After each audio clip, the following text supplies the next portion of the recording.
Hello everyone. Today we continue to follow the next chapter in the challenging, painful, yet resilient journey of the single mother Dieuhan. Early in the morning, while the whole neighborhood was still quiet under a blanket of mist, Dieuhan had already woken up. She still kept that habit, even though her heart was no longer at peace like before. The past days had been the most painful days of her life. Not just because of the homesickness, not just because of the lurking dangers, but because of the worry for her best friend Ouen, who had gone missing without a trace. Han didn't know what had happened. Was Ouen still safe? Was she locked up somewhere being tortured? Or worse, was Mr. Ching, that suspicious stepfather, involved in all of this? Those questions pierced Han's heart every time she sighed. On top of that, her biological parents, the ones she had longed to reunite with, still showed no signs, no clear address, nothing at all. She didn't know what else she could hold on to. And then there was Tan. Han felt terribly guilty toward Tan. Because of her, he had to face danger.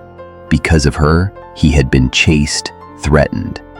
She didn't say it out loud, but inside, the guilt was so deep that every time she saw Tan, all she could do was lower her head in silence. Han gently hugged Tom, her little son, close to her chest. In his mother's arms, Tom slept soundly, breathing peacefully, his innocent eyes closed. But it was that very child who gave her the greatest strength. She held him a little tighter and kissed his hair, as if whispering an apology and a promise. Mom will protect you no matter what happens. A little later, she carefully placed Tom back in bed, in the small room that used to belong to Ouen. She sat down beside the bed, staring at Tom for a long time, her thoughts drifting unconsciously back to the days she lived with Ouen. They had laughed together, eaten instant noodles late at night, shared tears as they told each other about their pasts. Han whispered, "I'll find you, Ouen. No matter what happens, I won't give up." In another corner of the house, Tan sat quietly, fingers intertwined, his eyes clouded. After the argument with Han, he had lost his temper. Not out of anger, but frustration. Because he cared for her so much, he felt abandoned by her decisions. "Why does she have to be so stubborn?" Tan muttered. "I just want what's best for her. Why can't she see that?" But then he asked himself, what do I really want? What's best for her, or just what satisfies my own selfish heart? In a moment when all hope seemed to be fading, somewhere else in the city, T had not given up. He had uncovered an important clue, an abandoned, half-built house nestled in the middle of an empty plot of land. T slowly stepped inside. The house was cold, dark, and eerily silent. Something gave him a strong, undeniable feeling Ouen had been here. And he was right. Right in the center of a room with no doors installed yet, he saw a crumpled pink raincoat laid out as a makeshift mat. Next to it, a large wooden stick, like a club for self-defense. It looked like someone had been sleeping there. He bent down, his hands trembling, as he picked up a small, black hair clip. T's eyes froze. "It's hers. It's Ouen's." His voice was barely a whisper, eyes welling up. There was no doubt Ouen had been here, at least for the past few days. At that very moment, somewhere else, Ouen was dragging her feet along a dimly lit asphalt road under the night sky. She looked so frail and disheveled, she was barely recognizable. It had been days since she last ate. She avoided every eye, every sound, because she no longer knew who might be following her. She was alone, trembling, and nearly out of strength. She thought of Miss Gen, a kind woman who had once helped her. Step by step, she followed the hazy memory of an old road. When she finally reached the gate of Miss Gen's house, her body could no longer go on. Ouen collapsed. She didn't even have the strength to knock on the door. Her body lay motionless under the dim yellow porch light, like a fading shadow about to disappear into the night. On the other side of the city, T knew Ouen couldn't have gone far. And from the hair clip and traces she left behind, he was certain she was either hiding or looking for someone she trusted. Suddenly, the name Miss Nen echoed in his mind like a bell. That's it. Miss Nen. Ouen once told me about a kind woman with that name who helped her. Without wasting another second, T rushed out of the abandoned house, jumped on his motorbike, and began asking people along the roadside, "Excuse me, do you know where Miss Gen lives? The lady who does charity work, helps the poor?" Some shook their heads, others said they didn't know, until one man selling sweet soup nodded. "Yes, she lives at the end of that street, the greenhouse with the purple bougainvillea trellis." T didn't even have time to say thank you. He just nodded and sped off like the wind. As soon as he reached the alley, his eyes immediately locked on a figure lying motionless in front of a gate. Ouen. He didn't need a second to recognize her. He jumped off the bike, running like mad. "Ouen! Ouen!" His voice broke as he dropped to his knees, hands trembling as he lifted her head. "What happened? Ouen, don't scare me like this." After holding Ouen in his arms at the gate of Ms. Nyen's house, Tae was still trembling. He knew he couldn't waste another second. There was no time to call a taxi or wait for help. Tae carried Ouen in his arms and hurriedly made his way down the alley, following the narrow path toward Ouen's rented home. After nearly 15 minutes, Tae finally reached the small house where Hun and little Tom were staying. He saw that the lights were still on inside. Someone was awake. Probably Hun hadn't gone to bed yet. He gently pushed open the gate and called out loudly, "Hun! Hun! Are you home?" The door swung open. Hun appeared, her face pale with worry.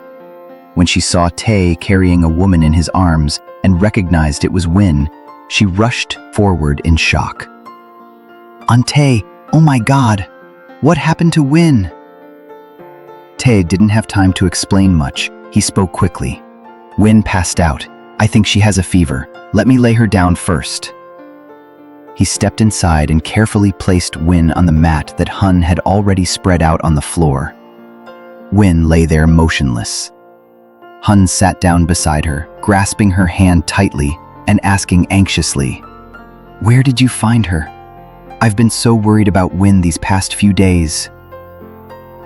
Tae exhaled heavily, nodding slowly, his eyes fixed on Ouen without blinking. "I've been searching for her since this morning, asking everywhere. It wasn't until tonight that I found a clue leading to someone she knew, and there she was, collapsed at their gate.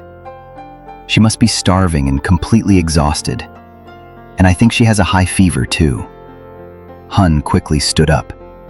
"Then let me cook some porridge." But Tae waved his hand. "There's no time for that now. You stay here and take care of Ouen. I'll run out and buy porridge and fever medicine right away." Then he jumped on his motorbike and sped off into the night, racing through the maze of dark alleyways. When Tae returned, Hun was sitting beside Ouen, gently wiping her forehead with a warm towel. Her face was tense, her eyes filled with worry. Though Ouen was still unconscious, the signs of her fever breaking were clear. Her forehead was no longer burning hot. Tae placed the bag of hot porridge and medicine on the table and handed them to Hun. She immediately took out a cooling patch and placed it on Ouen's forehead, then gently propped her up against a pillow. Ouen slowly opened her eyes. Her delicate eyelashes trembled, and her lips moved as if trying to say something. She was weak, but her gaze was becoming clearer. Hun quickly spooned small portions of porridge and fed them to her. Ouen managed to eat a few spoonfuls. A hint of color began to return to her pale face. No one said anything, but all of them could feel something profound taking place. The warmth of life, of love, and of hope. Tae and Hun took turns caring for Ouen. In the small room, under the stillness of the night, 3 people, each carrying burdens once thought unbearable, were now quietly beginning a new chapter of hope together. But this journey was far from over. Though Ouen was now safe, what she had endured remained a deep mystery. Who was it that pushed her to the brink of fear? Why did she have to run, to wander the streets for days on end? What was Mr. Chin Ouen's stepfather hiding? What truths were buried beneath the dust of the past? Another question lingered in Hun's mind. Should she return to Duck Luck and start a new life with Tom? Or should she stand by Ouen's side, and help bring the evildoers into the light? Everything was only just beginning. Secrets would be unveiled one by one, and the true fight for justice was just getting started. Don't miss the next part of this emotional journey where truth, tears, and trust walk hand in hand. Trong căn phòng nhỏ, giữa màn đêm im lặng, 3 con người, mỗi người từng gánh vác trên vai những nỗi đau tưởng như không thể vượt qua, giờ đây đang cùng nhau viết tiếp một chương mới của niềm hy vọng. Nhưng hành trình này chưa kết thúc.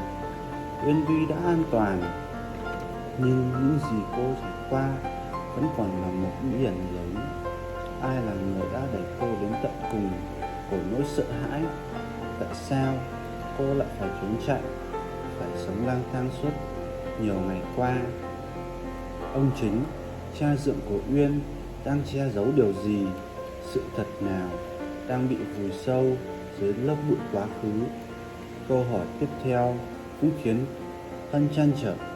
Cô có nên về lại Đắk Lắk, bắt đầu lại cuộc sống với Tôn, hay ở lại cùng Ouen, đồng hành để đưa kẻ ác ra ánh sáng? Mọi chuyện chỉ vừa mới bắt đầu. Những bí mật sẽ lần lần được bóc trần, và cuộc chiến công lý thực sự bắt đầu từ đây.